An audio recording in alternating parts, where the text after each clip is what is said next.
We are having some technical difficulties, which is totally understandable when you try to do ad hoc reporting and getting information to you as fast as we possibly can and making sure that it's accurate at the same time. So Donald Trump is on the line. I mean, we know him as the man behind lots of real estate in Manhattan, and of course, Donald, I understand you were actually a witness to what happened this morning. Well, I have a window that looks directly at the World Trade Center, and I saw this huge explosion. I was with a group of people, and I really couldn't even believe it. And even, I think, worse than that, for years I've looked right directly at the building. I'd see the Empire State Building in the foreground and the World Trade Center in the background, and now I'm looking at absolutely nothing. It's just gone, and it's just hard to believe.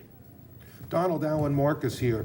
Your building is, the Trump Tower, is one of the great tourist attractions in the world. It's well known universally. Are you taking any precautions there in light of what happened at the World Trade Center? Well, Alan, we've always had, as you know, very, very strong security, but there's very little you can do about planes crashing into a building. I mean, you look at Larry Silverstein, who's a terrific owner in New York and a very good friend of mine who I just called. I was very worried about him because I assumed maybe he was in the building. He took possession of the building 1 week ago. As you know, he just bought the World Trade Center. Right. And he was in his office, and he was getting ready to move into the World Trade Center over the next 2 weeks. So when I just spoke to him, there's nothing you can do when people are going to be bombing planes at your building. Now, Donald, I guess maybe the world is going to be changing, and maybe you're going to have F-16s flying all over the city, etc. But it's a pretty tough situation. Donald, you have one of the landmark buildings down in the financial district, 40 Wall Street.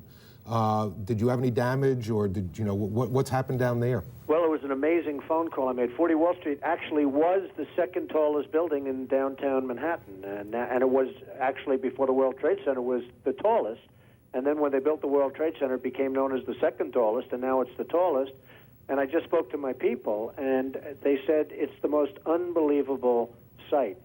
It's probably 7 or 8 blocks away from the World Trade Center, and yet Wall Street is littered with 2 feet of stone and brick and mortar and steel, and there are thousands of people walking over the debris over the Brooklyn Bridge, where they're sending them out over the Brooklyn Bridge to Brooklyn, and then I guess they're going to have to figure out how to get home from there. But they have between 1 foot and 2 feet of debris right in front of a building that's probably, you would say, Alan, 6 or 7 blocks away. Donald, this is Roland Smith. Hi, Roland. You know, how you doing on this kind of day? You know, at some point, we're going to put all this behind us, and you as a visionary, particularly in New York real estate, what do you think that we ought to do as a city, as a people, when all of this gets, when the mourning stops, when the dead are honored, and we've found out what caused it and maybe corrected it?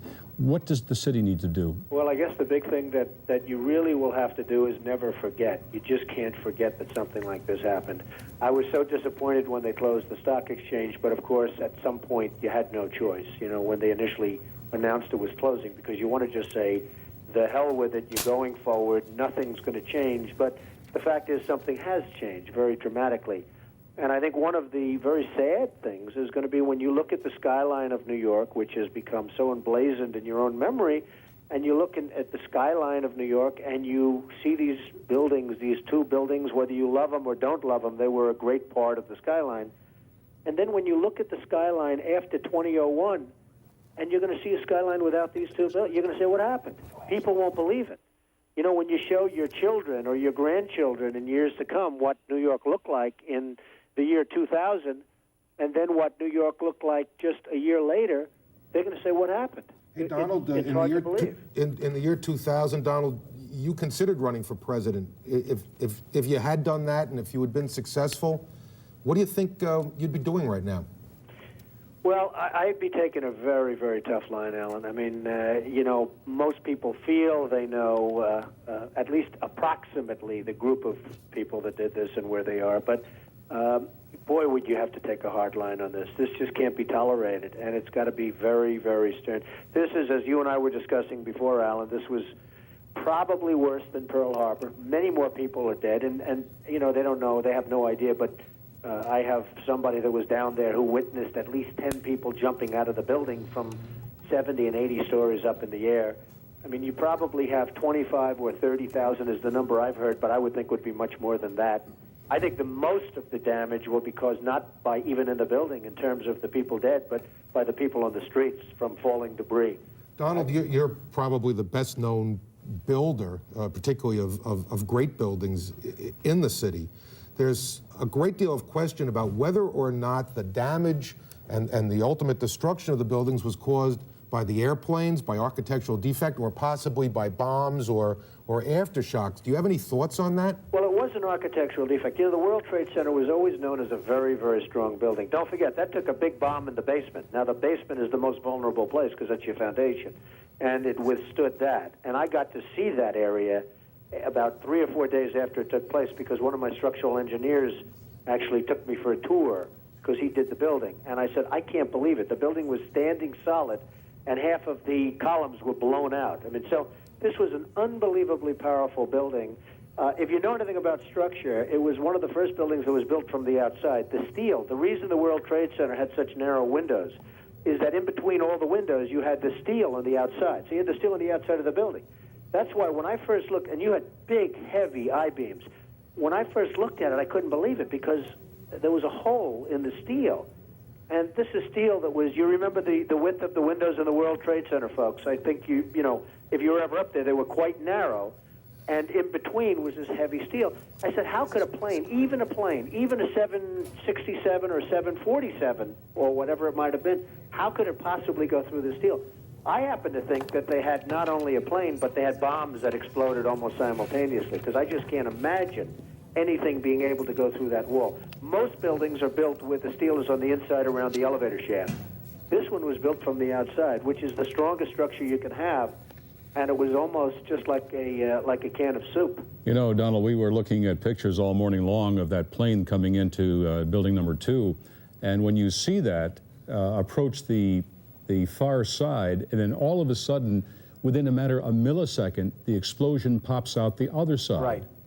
I just think that it was a plane with more than just fuel. I think, obviously, they were very big planes. They were going very rapidly, because I was also watching where the plane seemed to be not only going fast, it seemed to be coming down into the building. So it was getting the speed from going downhill, so to speak. It just seemed to me that to do that kind of destruction is even more than a big plane, because you're talking about taking out steel, the heaviest caliber steel that was used on a building. I mean, these buildings were rock solid. And, you know, it's just an amazing thing. This country is different today, and it's going to be different than it ever was for many years to come. Very profound statement and very true. Donald, one last question for you. Given the magnitude of how much of American commerce took place within the Twin Towers, what do you, as you're an expert on this, what do you think is going to be the fallout over the next several weeks, months, and even years, given what we have lost in terms of those buildings going down and all that was within it? Well, I, as an example, Alan, and you might use them too, but I have an insurance company that was on the 102nd floor of the World Trade Center. They're gone. I don't know who's gone. I don't know anything other than their offices are no longer there. They're wiped out. The Morgan Stanley Group, you know, Morgan Stanley, a big, powerful firm, they had 50 stories in the building, gone. I mean, you're talking about some firms that are just gone. Now, Morgan Stanley, in that case, had a lot of its offices in Midtown, and they had about half downtown. Morgan Stanley's a big, powerful firm. They're gone. Many firms had all of their offices, as you know, in the World Trade Center. It was 8 million square feet. 8 million square feet is the size of some cities. And we had 8 million square feet in the world, 4 million in each building. They were huge buildings, not only in height, but, you know, each floor was 50,000 feet. They were monstrous floors. Each floor was almost a city in itself, and they had 110 floors or so. So, you know, many firms that were easily recognizable for those of us in the financial worlds, for those of us that read the papers and see the financial pages, they're going to be gone. I mean, they're just not going to exist anymore. They're gone. Donald Trump. Many of the people are gone with them. Donald Trump, thank you so very much for joining us. Thank you all. We really Good luck. appreciate it. Thank you. And you Same too. to you. You too. Our prayers are with everyone. Joanne Pileggi is going to bring us up to date.